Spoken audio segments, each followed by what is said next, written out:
అర్థమైందా? కొంచెం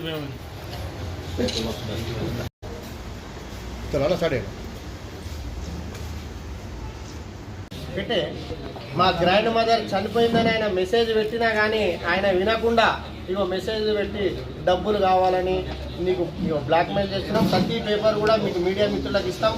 మీరు కూడా జర దయచేసి చూడండి.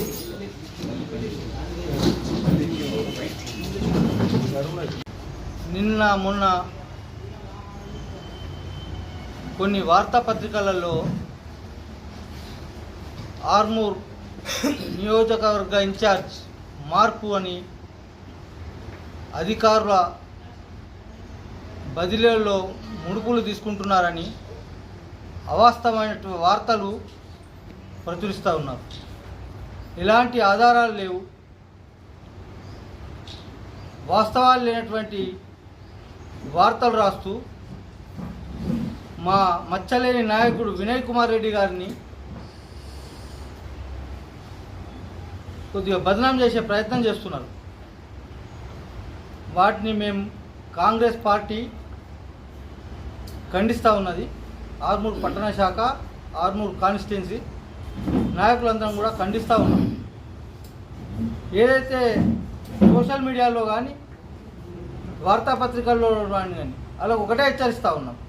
మీ దగ్గర వినయ్ కుమార్ రెడ్డి గారు ఏదైనా అధికారులు ఎంఆర్ఓ కానీ ఏలాంటి పోలీస్ ఆఫీసర్ డబ్బులు తీసుకున్నటువంటి ఆధారాలు ఉంటే మీరు ముందుకు తీసుకురండి. లేని పక్షంలో చట్టపరమైన చర్యకు లీగల్ నోటీసులు పంపుతాం, చట్టపరంగా యాక్షన్ తీసుకుంటాం. రేపు వారిపైన పరువు నష్ట దావా వేయడం కూడా జరుగుతుంది.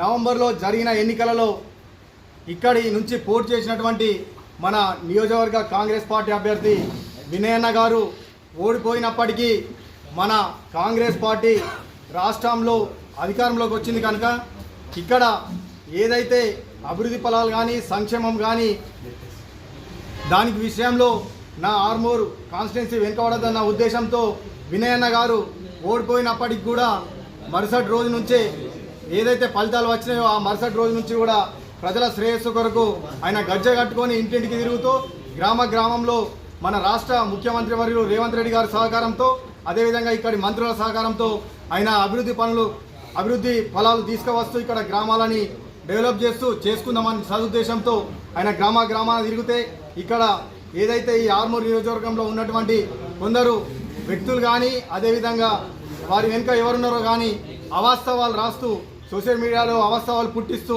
అధికారుల ట్రాన్స్ఫర్లలో డబ్బులు తీసుకుంటున్నట్లు అదేవిధంగా ఇంకా కొన్ని విషయాలలో డబ్బులు తీసుకుంటున్నట్లు అవాస్తవాలు రాస్తున్నారు. మేము ఒకటే విషయం చెప్తా ఉన్నాం. ఆర్మూర్లో వినయన్న గారు ఎమ్మెల్యే ఓడిపోయినప్పటికి కూడా మీరు చూసే ఉన్నారు, చాలామంది కూడా అవాస్తవాలు రాసే ముందు కూడా మీరు నిజమా ఉందా లేదా అని చెప్పేసి ఒకసారి చెక్ చేసుకొని రాయాల్సిందిగా కోరుకుంటూ, ఎందుకంటే ఇక్కడ ఏదైతే కాంగ్రెస్ పార్టీ అధికారంలో ఉన్నదో ఏ నిధులు తీసుకురావాలన్నా వినయన్న గారు ముందుండి తీసుకొస్తున్నారు.